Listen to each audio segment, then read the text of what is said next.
Oke, kita mulai ya.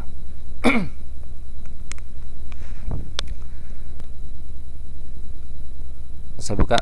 Assalamualaikum warahmatullahi wabarakatuh.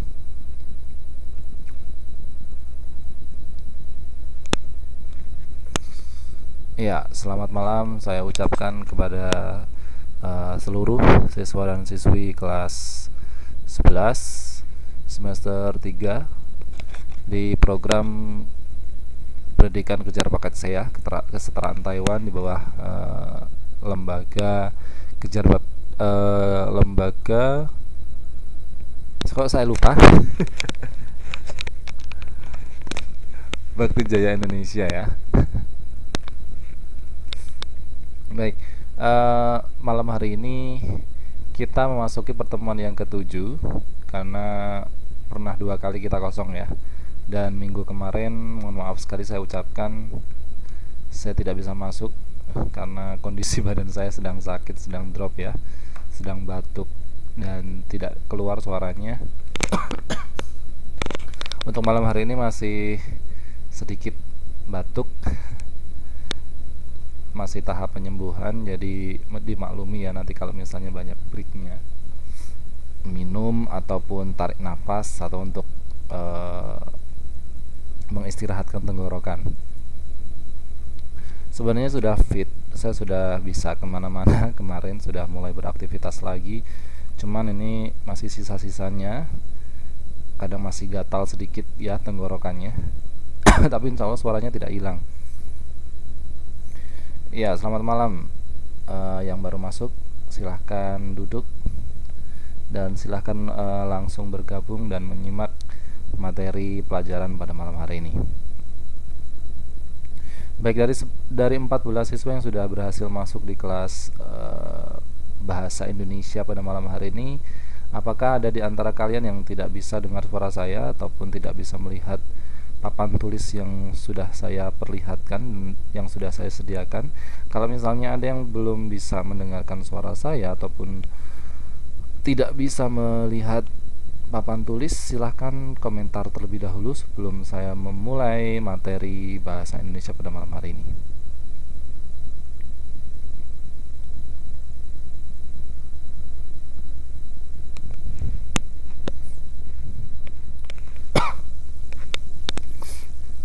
Gimana, bisa dengar suara saya dengan jelas ataupun melihat papan tulis dengan jelas?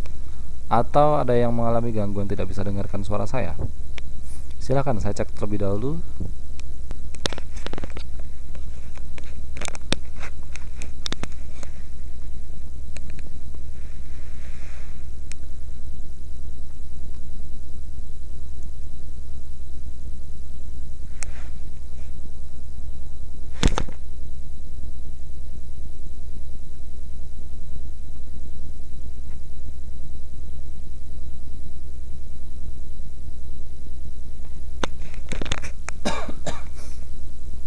Oke, baik. Sebagian besar siswa mengatakan jelas dan bisa melihat papan tulis yang sudah saya perlihatkan ya, sudah saya sediakan ya. Berarti itu artinya baik jaringan saya maupun jaringan teman-teman sekalian tidak ada masalah. Tetapi nanti kalau misalnya dalam tengah-tengah kegiatan belajar mengajar ada gangguan, silahkan nanti tinggalkan komentar ya, seperti biasa, interupsi saja. Misalnya tidak bisa dengar suara saya ataupun slide-nya masih muter-muter ataupun papan tulisnya nggak kelihatan dengan jelas, nanti bisa ditinggalkan di link komentar sehingga nanti saya bisa cek kira-kira permasalahannya ada di mana ya, begitu. Baik, saya kira sebelum kita mulai materi pada malam hari ini, materi bahasa Indonesia pada malam hari ini, terlebih dahulu marilah kita bersama-sama berdoa untuk membuka kegiatan belajar mengajar untuk mata pelajaran bahasa Indonesia pada kesempatan malam hari ini. Berdoa menurut keyakinan dan agama kita masing-masing. Berdoa saya persilahkan.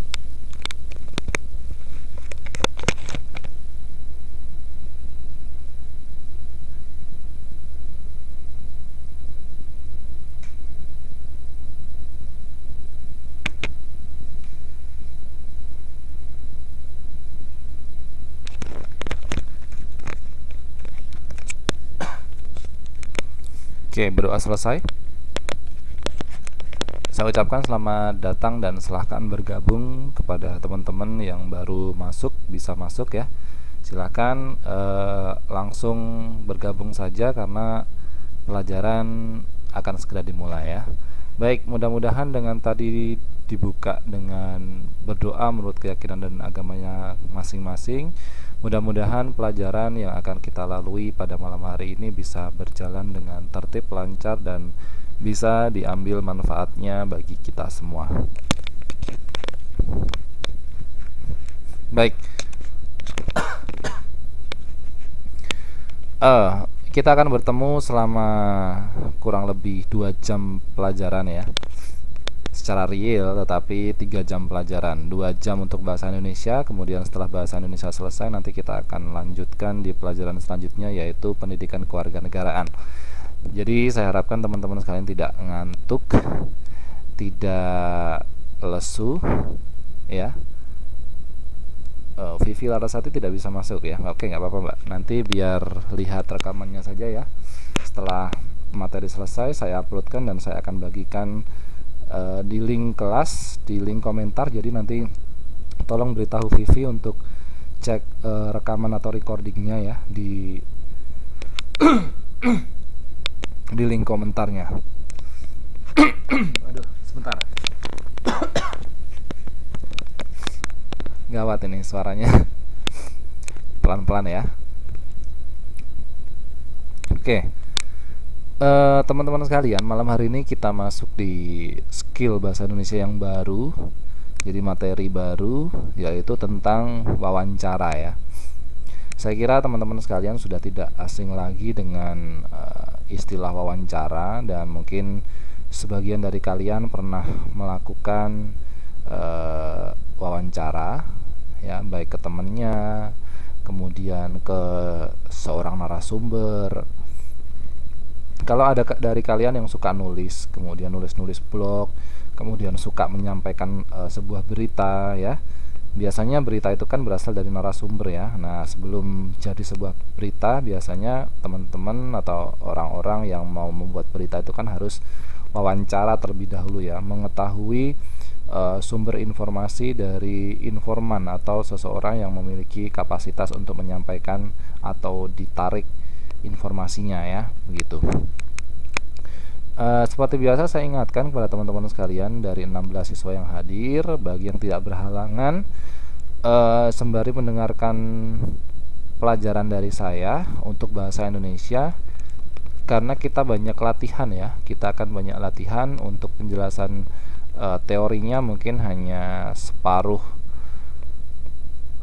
jam pertama ya, setengah jam pertama, kemudian setengah jam kedua kita lebih ke latihan seperti biasa. Jadi saya harapkan minta partisipasi dan interaksi dari teman-teman sekalian, khususnya pada latihan nanti ya. Nanti akan saya berikan, sudah saya siapkan 2 contoh, 2 latihan, dan kita sama-sama untuk mengkritisi bareng-bareng, kita belajar bareng-bareng supaya kita tahu tentang topik setiap materi dalam bahasa Indonesia itu, setiap pertemuannya. Seperti malam hari ini kita akan membahas tentang wawancara.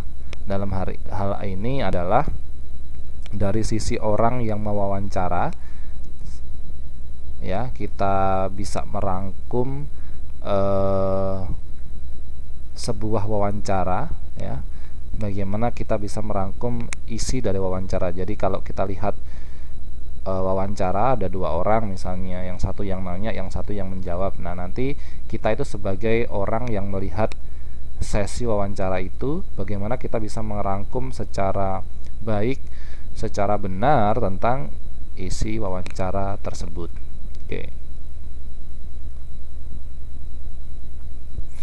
Oke, saya akan menjelaskan terlebih dahulu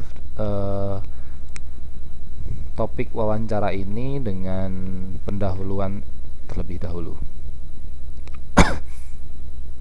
Ya, tadi sudah saya katakan, mungkin kalian pernah mendengar sebuah wawancara, itu baik di radio, televisi, ataupun secara langsung dari seorang wartawan ya.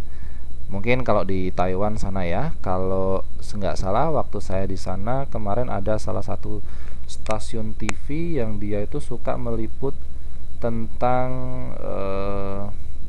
kegiatan atau keseharian tentang teman-teman yang kerja di Taiwan ya. Kalau nggak salah TV-nya namanya Garuda Garuda Taiwan Garuda Televisi atau GFTV, Garuda Formosa Television. Karena waktu dulu saya pernah kerja di sana sebagai reporter. Mungkin ada sempat dari kalian yang pernah saya wawancara gitu. Jadi dulu pernah saya kerja selama 6 bulan sebelum apa namanya di awal-awal tahun di Garuda Formosa Televisi. Ya, jadi tugas saya itu dulu menjadi reporter program siaran untuk bola.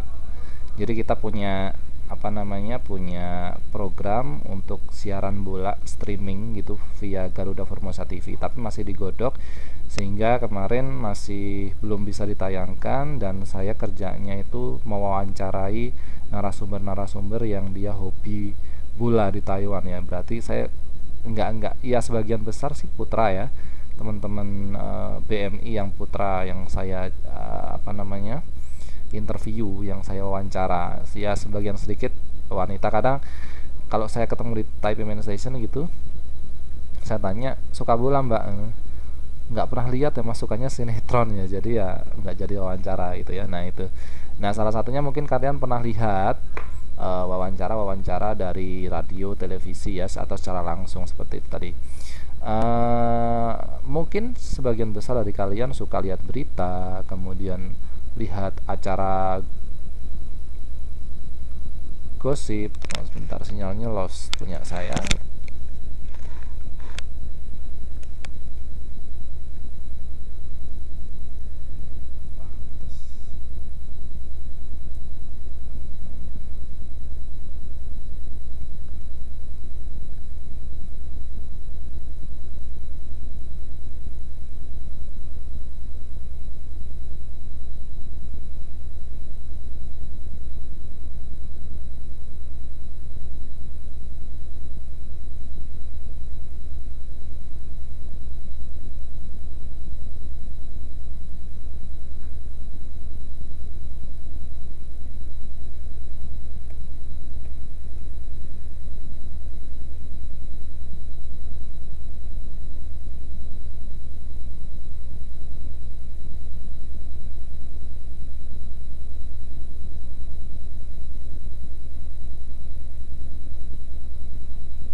Cek cek, gimana sekarang, bisa dengar suara saya?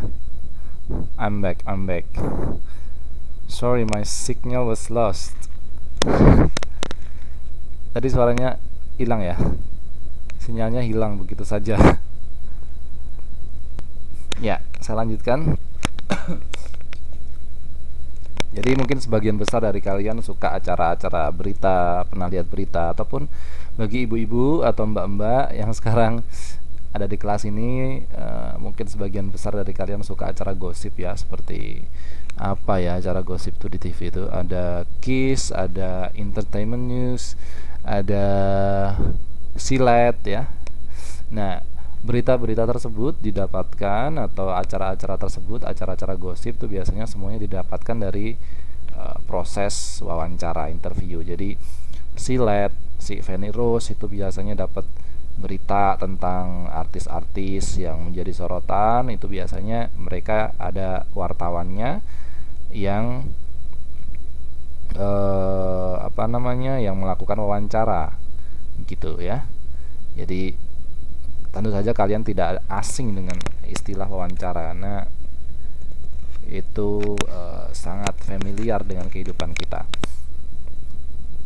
Nah, wawancara yang biasa kalian perhatikan misalnya di acara televisi, di radio, ataupun secara langsung, itu akan lebih bermakna jika teman-teman sekalian itu tidak hanya melihat, mendengar, atau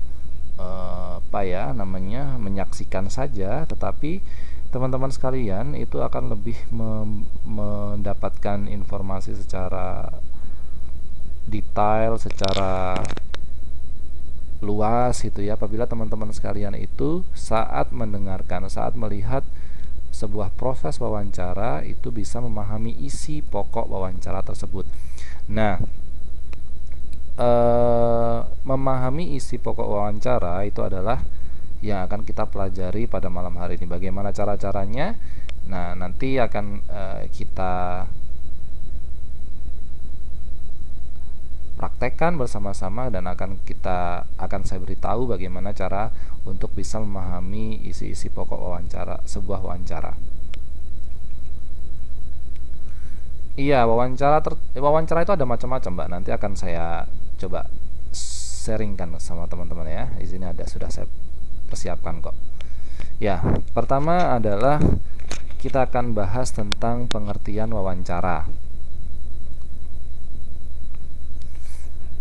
Wawancara itu merupakan salah satu kegiatan berbahasa dalam bentuk tanya jawab untuk mencari informasi atau data-data kepada narasumber secara lisan. Ya. Jadi namanya wawancara menurut pengertian di buku modul yang sudah kalian miliki, itu merupakan salah satu kegiatan berbahasa, karena kita dalam proses wawancara itu tidak hanya diam-diaman ya, karena masih melibatkan suatu aspek yang tidak bisa dipisahkan, yaitu bahasa. Entah itu bahasa Inggris, entah itu bahasa Indonesia, entah itu bahasa Arab, bahasa Cina, bahasa Mandarin, dan sebagainya, bahasa Jawa, tidak bisa dipisahkan, atau itu merupakan sebuah keterampilan atau kegiatan dalam berbahasa. Bentuknya apa? Bentuknya biasanya adalah tanya jawab, yang gunanya adalah tanya jawab tersebut untuk mencari informasi atau data-data yang bisa diperoleh secara lisan dari narasumber. Narasumber itu adalah seseorang yang memiliki pengetahuan atau memiliki sumber-sumber informasi yang kita butuhkan sesuai dengan topik apa yang kita cari ya.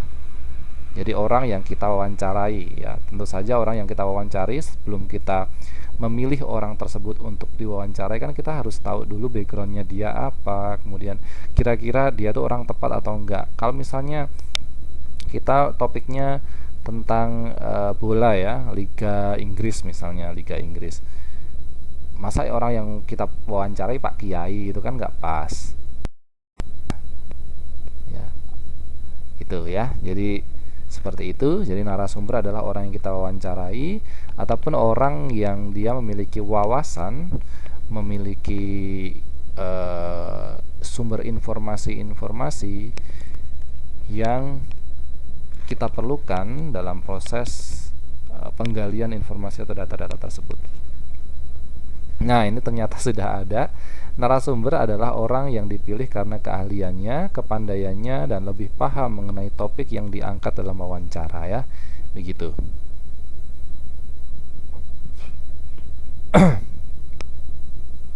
Nah, dalam kegiatan pelajaran bahasa Indonesia malam hari ini, kalian akan berlatih untuk mendengarkan sebuah wawancara, kemudian merangkum isi dan informasinya. Nah, lantas bagaimana caranya? Kita akan belajar bersama. Jadi sudah biasanya kalau dalam kelas, ya, kalau waktu dulu saya sekolah ataupun sempat memperhatikan dalam kelas, kalau materi wawancara itu biasanya saya memutarkan sebuah video, kemudian di situ ada kegiatan wawancara, ya, antara dua orang, ya, dua orang yang sedang melakukan prosesi wawancara. Nanti para siswa itu memperhatikan dan mencatat isi dari informasi yang ditayangkan dalam video tersebut. Tetapi karena ini keterbatasan waktu dan keterbatasan fasilitas, sehingga akan ada cara lain untuk mempraktekannya. Jadi seperti biasa nanti akan saya berikan draft atau sebuah percakapan pendek ataupun naskah interview dari 2 orang, 3 orang ataupun lebih, yang tentu saja yang menjadi subjeknya, yang menjadi objeknya adalah saya. Nanti saya akan membacakan naskah tersebut, dan teman-teman sekalian bagi yang bisa lihat naskahnya. Bagi yang tidak bisa melihat, nanti bisa didengarkan suara saya. Nanti saya akan berakting menjadi 2 orang, yang satunya penjawab wawancara dan satunya orang yang mewawancara. Jadi nanti kalian coba cermati kira-kira isi dari wawancara yang saya bacakan, proses wawancara itu apa. Nah, step-stepnya atau cara-caranya sebagai berikut kita akan pelajari sebelum kita melakukan latihan.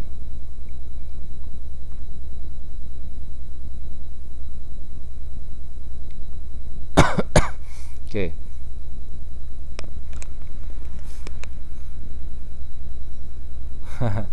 Ya, yang pertama adalah karena kita skillnya hari ini adalah tentang merangkum hasil wawancara. Jadi hasil laporan wawancara dapat kalian rangkum dengan baik asalkan kalian memahami langkah-langkahnya. Jadi ada langkah-langkah atau cara-cara untuk merangkum hasil wawancara, ya. Jadi tidak asal nulis. Jadi ada step-stepnya, ada hal-hal yang ditulis sesuai dengan cara-caranya, ya. Jadi supaya nanti laporan wawancara yang kalian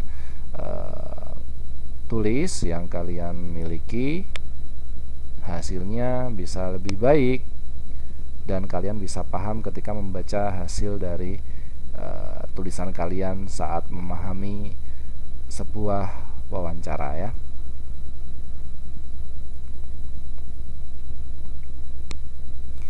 Ya, langkah-langkah untuk merangkum hasil wawancara yaitu ada beberapa hal. Yang pertama, kalian harus menulis identitas narasumber dan isi pewawancara. Jadi saat kalian merangkum hasil wawancara, yang perlu kalian tahu pertama kali adalah siapa narasumbernya, siapa orang yang memberikan informasi atau siapa orang yang diwawancarai. Nanti kalian bisa tulis, ya, siapa orang yang diwawancarai.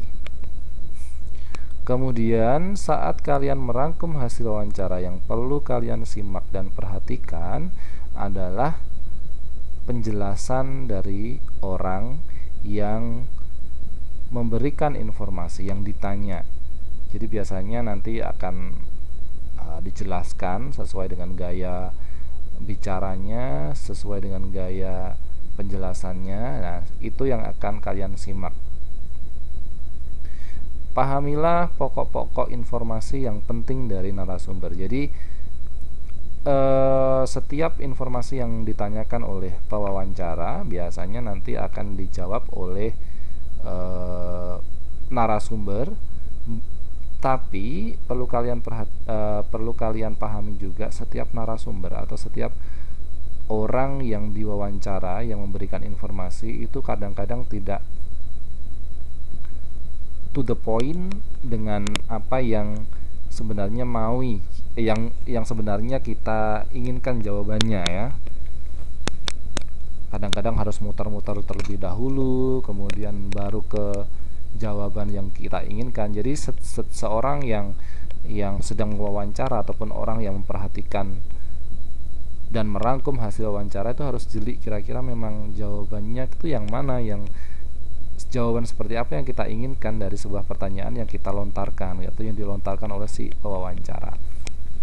Nah, biasanya informasi pokok yang diucapkan oleh narasumber sesuai dengan pertanyaan yang dilontarkan oleh pewawancara itu biasanya disampaikan dengan tekanan yang lambat namun jelas. Ya, oleh karena itu kamu harus jeli ketika menyimak. Misalnya saya pewawancara ya, misalnya mewawancarai ketua KDEI ya, misalnya ketua KBRI ya, kantor kedutaan Indonesia di Taiwan misalnya gitu. Ketika saya misalnya wawancara nanya, Bapak Anwar misalnya ketuanya begitu, Bapak Anwar, saya adalah wartawan dari GFTV. Pada saat ini saya minta waktunya sebentar kepada Bapak Anwar untuk wawancara sedikit untuk keperluan berita tentang masalah TKI atau tenaga kerja Indonesia yang bekerja di Taiwan gitu ya.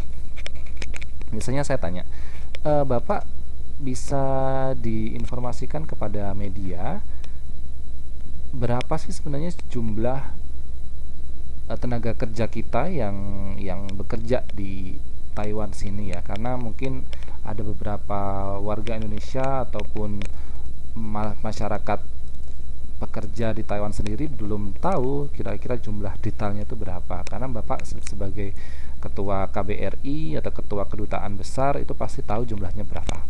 Silakan Bapak. Nah, kemudian Bapak Anwar menyebutkan, oh iya, berbicara tentang tenaga kerja Indonesia yang ada di Taiwan ya, sejak tahun 2000 itu sudah mulai berdatangan banyak karena memang adanya kerjasama yang sangat intens dari pemerintah Taiwan dan Indonesia. Nah, itu kan bukan sebenarnya jawaban ya, misalnya jawaban yang kita inginkan, harus muter-muter terlebih dahulu ya. Padahal kita kan tadi si wawancara tanya jumlahnya berapa, tetapi bapaknya menjawab muter-muter, dia ada intro terlebih dahulu, ada pembukaan sebelum menjawab intinya ya. Tadi seperti dibuka, ya memang dari tahun 2000 ada kerjasama yang sangat intens antara Indonesia dan Taiwan sehingga membuka peluang bagi banyak warga negara Indonesia yang ingin bekerja dan merantau ke luar negeri seperti di Taiwan, situ ya terbuka lebar. Dan halo, gimana? Putus-putus ya? Yang lain gimana? Oh, jelas. Oke, saya teruskan ya. Tadi misalnya begitu ya. Tadi ya, kemudian sehingga dengan putus-putus. Cek 1 2 3. Halo. Bisa sekarang? Oh, jelas ya. Yang putus-putus cek lagi sinyalnya ya. Oke, saya lanjutkan ya. Saya tadi sampai mana? Ya, dari kerjasama yang intens antara pemerintah Taiwan dan Indonesia tadi itu membuka peluang besar bagi rakyat Indonesia untuk bekerja di Taiwan secara terbuka ya. Dari segi pabrik, dari segi rumah tangga, dari segi rumah sakit, untuk mengurusi panti jompo gitu ya, itu sangat diperlukan sekali, sehingga sampai tahun 2016 jumlah yang saya terima untuk semua warga Indonesia yang bekerja di Taiwan itu berkisar 365.000 pekerja yang ada di Taiwan. Nah, itu belum termasuk mahasiswa loh. Ya, seperti itu. Jadi seperti itu ya. Biasanya ada penekanan secara lambat dan jelas. Jadi teman-teman sekalian harus jeli ketika menyimak informasi yang kita butuhkan jawaban ketika kita tanya kepada si narasumber. Seperti itu. Kadang-kadang seperti tadi, tidak kadang-kadang sih, hampir saya pengalaman dalam ketika mewawancarai seseorang ketika dulu pernah bekerja di Garuda Formosa Televisi atau sering nulis di artikel gitu ya. Dulu saya sering, iya, saya familiar dengan wawancara ini, jadi saya bisa memberikan contoh diri saya sendiri karena saya sering nulis artikel di blog atau nulis artikel, ngirim artikel di surat kabar, dan semuanya itu harus riset, harus wawancara terlebih dahulu dengan narasumber. Jadi saya tahu karakteristik orang-orang yang kita wawancara ya sebagian besar itu orangnya mutar-mutar terlebih dahulu, tidak stick to the point. Jadi misalnya, berapa Pak jumlah pekerja di Taiwan yang sampai sekarang ini, orang Indonesia yang kerja di Taiwan, dan 365.000 pekerja. Itu jarang sekali yang seperti itu. Kadang-kadang tapi muter-muter lebih dahulu dengan intro atau dengan pembukaan seperti yang tadi saya contohkan ya. Jadi kalian harus jeli saat menyimak dari narasumber tersebut.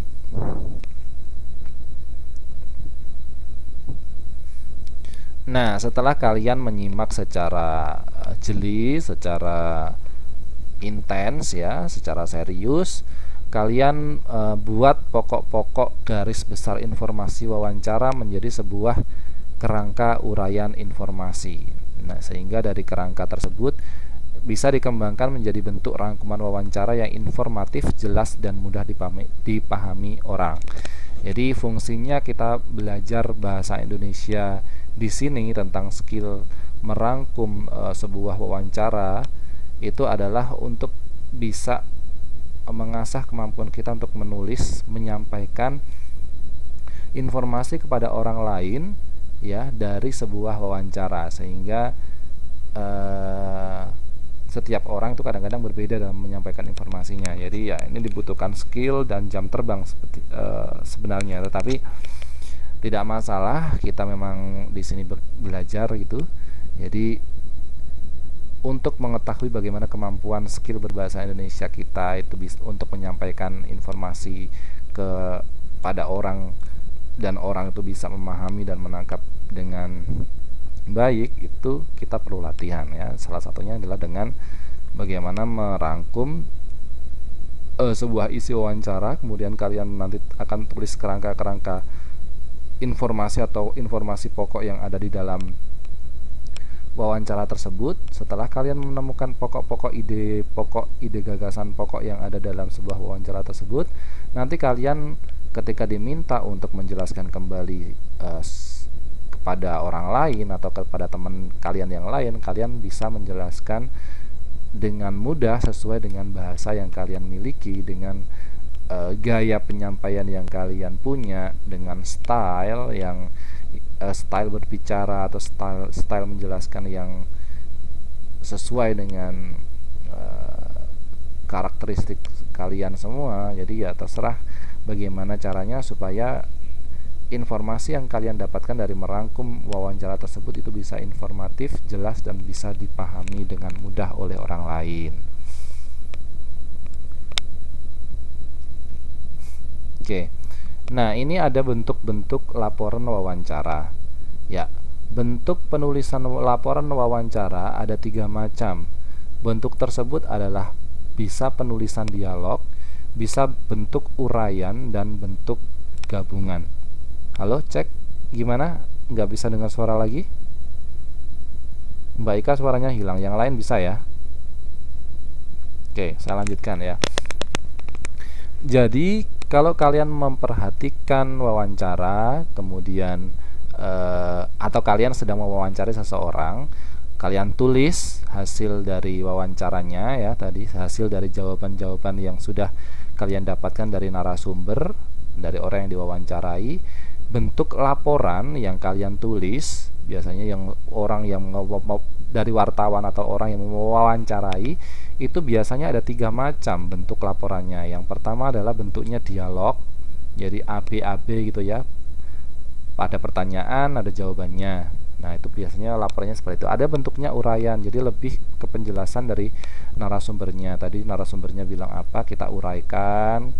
Ada juga bentuk gabungan. Jadi ada 3 macam ya penulisannya, yaitu dengan penulisan dialog. Jadi apa yang kita tanyakan, kemudian orang yang menjawab kita tulis sesuai dengan apa yang dikatakan oleh narasumbernya. Atau bentuk uraian, yaitu dengan menguraikan hasilnya. Ini penjelasannya di sini. Bentuk dialog adalah bentuk yang mempertahankan keaslian dari kalimat pertanyaan dan kalimat jawaban dari narasumber.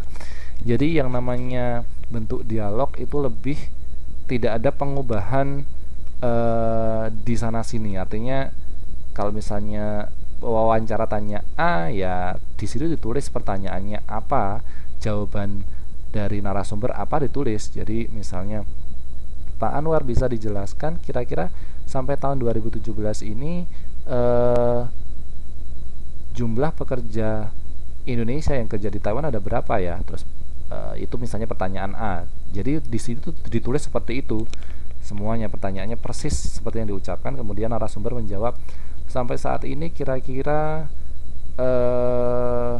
bisa berkisar antara 365.000 pekerja. Nah, itu dijawab seperti itu. Jadi itu bentuk dialog, ditulis sama persis dengan apa yang ditanya dan apa yang dijawab. Paham ya? Kemudian bentuk uraian. Bentuk uraian itu adalah bentuk yang berupa narasi dari narasumber. Jadi dalam hal ini penulis yang melaporkan dari hasil wawancara itu harus pandai mendeskripsikan seluruh jalannya wawancara. Artinya tidak ditulis tanya jawab tadi, tidak ditulis pertanyaannya apa, jawabannya apa. Jadi lebih ke cerita. Jadi misalnya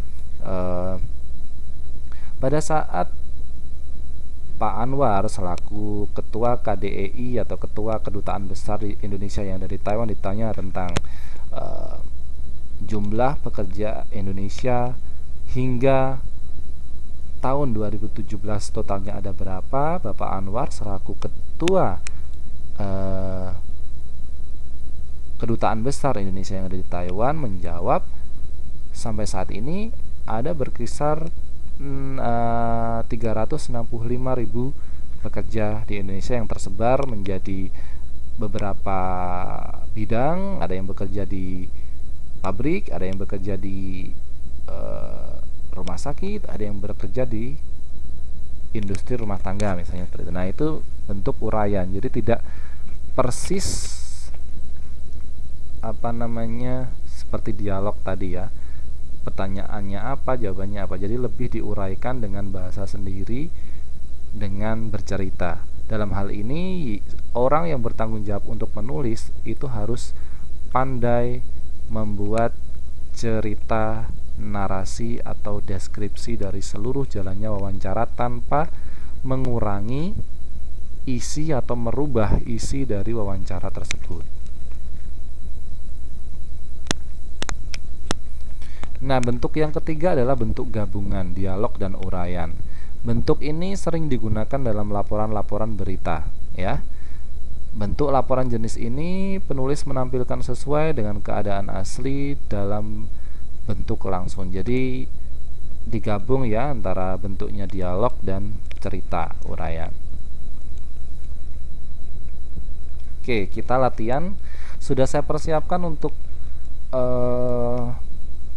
2 skenario wawancara dan kalian bisa mendengarkan saya ketika nanti saya akan bacakan dan saya akan berakting sebagai seseorang mewawancarai sekaligus narasumbernya ya. Oke, siap ya?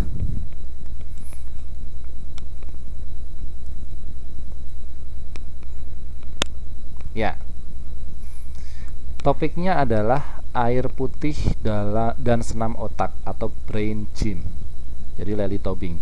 Jadi di sini yang menjadi narasumbernya adalah Lely Tobing dan pewawancaranya adalah Pak Arik gitu ya.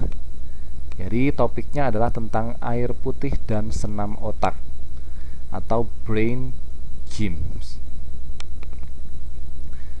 Bisa disimak ya.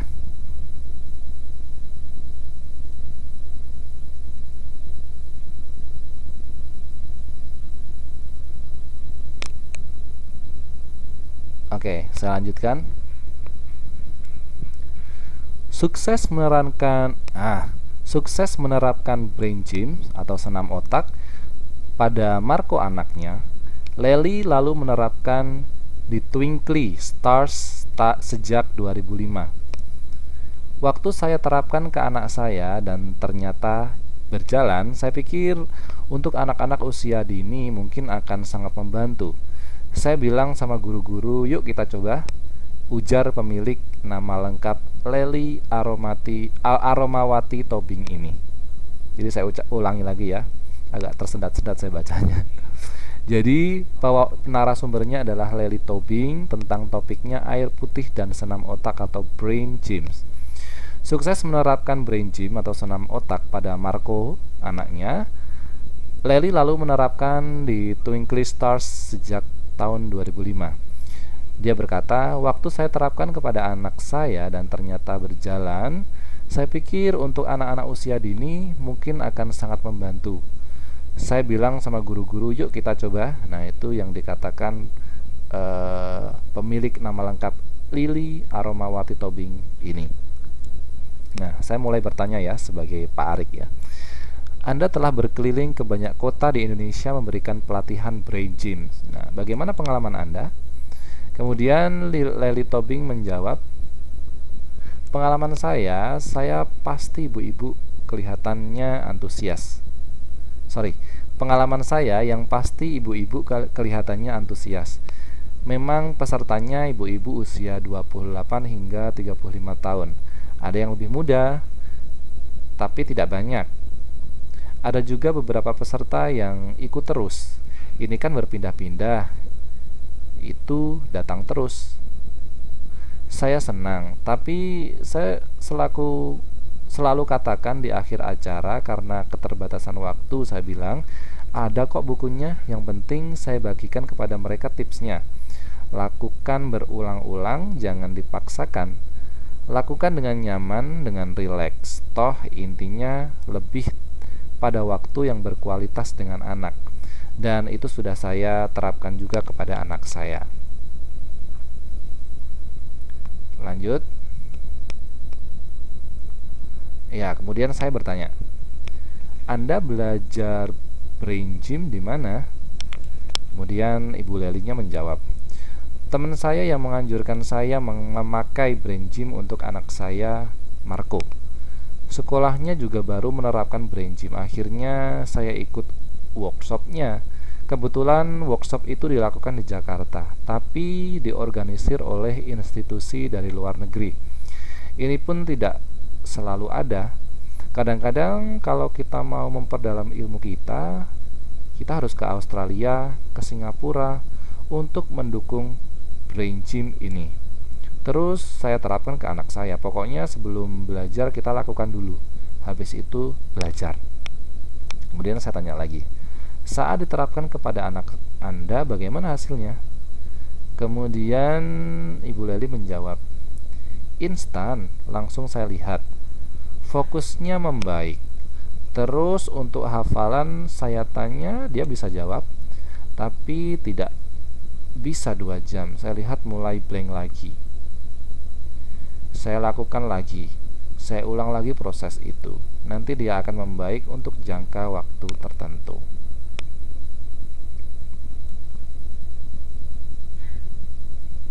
Kemudian, tapi kan lewat 2 jam anak Anda tak bisa fokus lagi. Tidak sampai 2 jam, kadang-kadang kurang. Kalau dia lagi capek atau tidak terlalu suka dengan pelajarannya. Tapi kan tidak ada pilihan, pelajaran itu semua harus dihadapi. Jadi saya harus ulang lagi, mungkin 3-4 kali dalam waktu 2 jam itu. Saya selalu siapkan air putih karena 2/3 dari tubuh kita mengandung air kan. Jadi air putih itu bisa menambah energi, paling tidak bisa mengantar energi lebih cepat kepada anak. Jadi relax. Itu saya biasakan. Tidak boleh minum teh manis atau teh botol. Air putih saja selama dia belajar. Kemudian Anda sudah memiliki berapa gerakan brain gym ini? Brain gym ini sebenarnya juga ilmu terapan dari beberapa bidang ilmu. Salah satunya dari Jin Shiatsu, yaitu ilmu pengobatan dari timur. Mulanya lebih concern membantu anak-anak yang kesulitan dalam belajar. Misalnya kenapa anak tidak bisa fokus, tidak bisa konsentrasi. Nah, dari situ baru dikembangkan metode brain gym ini. Nah, di Twinkie Stars Early Childhood Center kami kembangkan lagi. Jadi kami tidak menyebutnya hanya brain. Nah, setelah menerapkan di Twinkly Stars, bagaimana respon para orang tua siswa? Karena brain gym ini kita terapkan di sekolah dari tahun 2005, semenjak saya mengambil kursus, mereka sendiri bisa melihat bahwa anak-anaknya yang usia 4 hingga 6 tahun enjoy melakukannya. Ada yang mengajari orang tuanya, sementara booming senam otak ini di Indonesia kan tahun 2007. Oke. Dilanjutkan, setelah mengelola Twinkie Stars ini, apalagi yang Anda lakukan? Ya, saya ingin memperdalam lagi pengetahuan saya dalam ilmu pendidikan dasar. Saya ingin buat SD. Kelanjutan dari sekolah ini menanggapi keinginan orang tua dengan pendidikan yang terjangkau. Kalau seandainya semuanya baik, kalau Tuhan memberikan saya semuanya dengan baik, mudah-mudahan tahun 2009 saya bisa punya SD. Baik. Ini pertanyaannya. 1. Siapakah narasumber dalam kegiatan wawancara di atas? Ini sebagai pertanyaan-pertanyaan ini adalah merupakan isi pokok dari wawancara yang tadi saya bacakan. Siapa narasumber kegiatan di wawancara di atas? Leli ya. Oke. Apa sebenarnya kelebihan atau keistimewaan dari narasumber?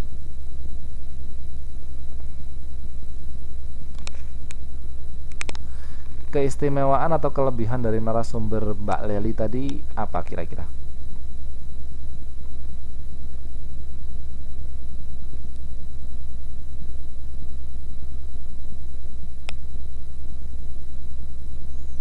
Kalau bicara tentang kelebihan atau keistimewaan dari narasumber, kita bisa jelaskan bahwa tadi narasumber itu menjelaskan secara rinci gimana dia mendapatkan senam otaknya, kemudian bagaimana dia menceritakan pengalaman melatih anaknya dengan senam otak tadi, bagaimana melakukannya, berapa lama. Jadi dijelaskan secara detail. Jadi orangnya detail ya dalam menjelaskan.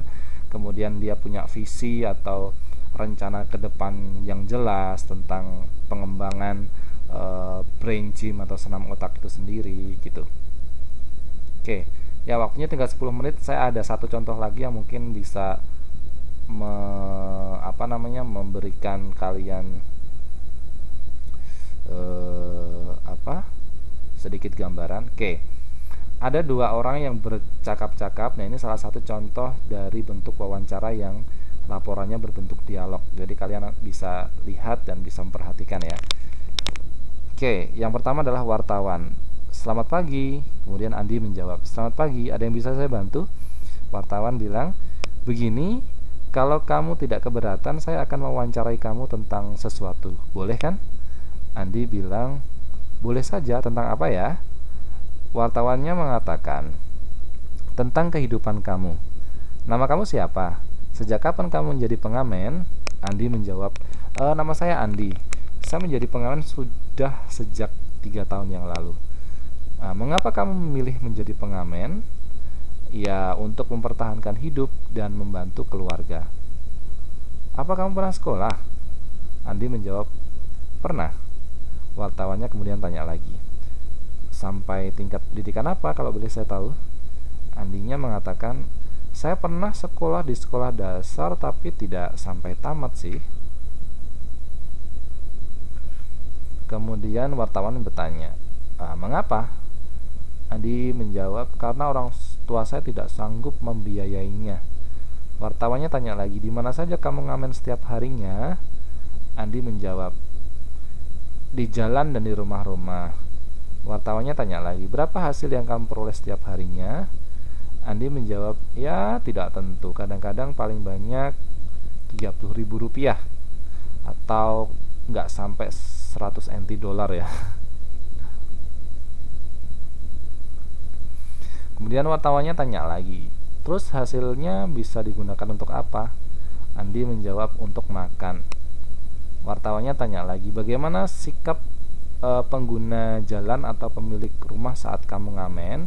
Jadi apakah mereka menerima, ada yang jutek, apakah ada yang marah-marah gitu. Terus kemudian Andi tanya, kadang sih ada yang baik, tapi juga ada yang tidak baik dan tidak mau ngasih uang.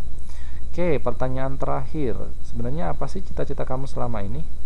Andi bertanya, saya ingin sekolah lagi atau bekerja dengan baik. Wartawannya kemudian berbilang, oke, terima kasih Andi ya atas jawaban-jawaban yang sudah kamu berikan kepada saya tadi ya. Ya, dari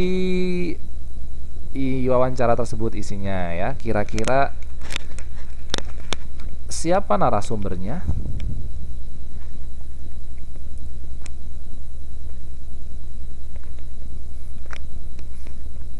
Andi ya. Kira-kira yang dibahas topiknya tentang apa?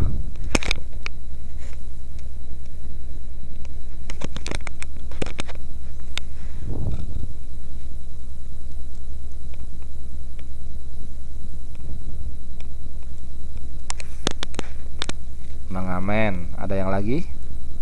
Kehidupan Andi sehari-hari.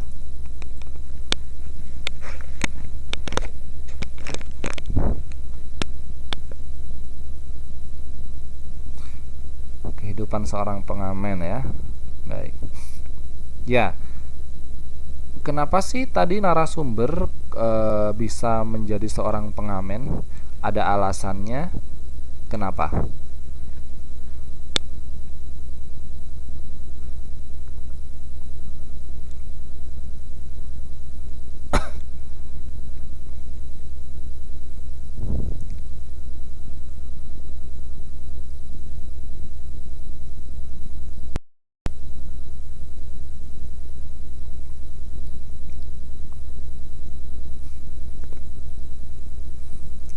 Ya, saya kira teman-teman sekalian sudah bisa menangkap arah materi bahasa Indonesia pada malam hari ini ya, tentang wawancara ya. Saya kira gampang sekali lah untuk menuliskan isi topik sebuah wawancara ya. Yang jelas kalian sudah, kalau kalian baca dengan teliti, kalian perhatikan dengan seksama, insya Allah bisa lah untuk menuliskan isi pokok dari sebuah wawancara atau interview. Nah, ini sebenarnya isi dari pembicaraan di atas. Jadi orang yang berwawancara yaitu seorang wartawan dan Andi sebagai pengamen.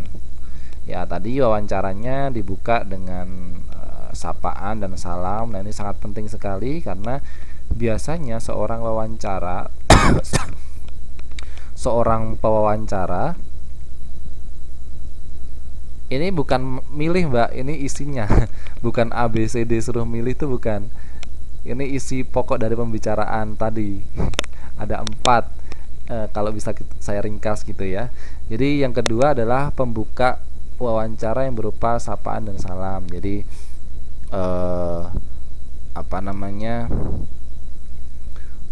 tadi dibuka dengan perkenalan. Jadi untuk membuat sebuah hubungan ya, sebuah hubungan saling percaya itu biasanya dengan perkenalan, supaya orang yang ditanya itu tidak takut dengan yang penanya, kok tiba-tiba tanya, kenapa sih harus tanya saya, dan sebagainya. Jadi bikin trust ya, harus ada kepercayaan supaya ketika ditanya orang yang ditanya itu merasa percaya dan aman ketika memberikan jawaban-jawaban atau informasi-informasi yang ditanyakan kepada dia. Itu pentingnya pewawancara harus membuka dengan salam dan sapaan. Kemudian isi wawancaranya itu tentang kehidupan Andi sebagai seorang pengamen. Tadi kan sudah saya tanyakan ya, dan teman-teman sekalian sebagian besar sudah menjawab tentang kehidupan Andi sebagai pengamen. Ya, baik. Secara umumnya seperti itu, tapi secara detailnya tadi dijelaskan kenapa dia mengamen, kemudian kenapa kok tidak sekolah saja, karena seusianya dia kan memang usia sekolah ya, kenapa tidak sekolah, kemudian dia menjawab alasannya apa, kemudian dapatnya berapa banyak, digunakan untuk apa, terus ketika mengamen apakah orang-orang itu selalu memberikan uang ataupun bersikap baik atau tidak memberikan uang gitu ya. Tadi sudah dijelaskan jawabannya juga. Dan jangan lupa ketika menutup sampaikan ucapan terima kasih dari wartawan kepada kepada narasumber ya. Jadi untuk mengapresiasi karena sudah bersedia menjawab pertanyaan yang diajukan oleh pewawancara tadi, supaya tidak terkesan ini sudah tanya-tanya kok nggak ada terima kasih sama sekali ya. Walaupun tidak selalu sesuatu itu diukur dengan uang ya atau materi, tetapi dengan sapaan, misalnya dengan ucapan terima kasih, itu merasa kita diperhatikan ya, kita diberikan apresiasi begitu. Ya, mungkin itu saja yang bisa saya sampaikan untuk materi bahasa Indonesia pada malam hari ini teman-teman sekalian. Saya kira mudah sekali, dan kita masih ada 5 menit break ya sebelum kita masuk di pelajaran PPKN. Dari saya kurang lebihnya seperti itu saja yang bisa saya sampaikan, mudah-mudahan ada manfaatnya. Kita tutup terlebih dahulu pelajaran bahasa Indonesia pada malam hari ini dengan berdoa menurut keyakinan dan agama kita masing-masing. Berdoa dipersilahkan.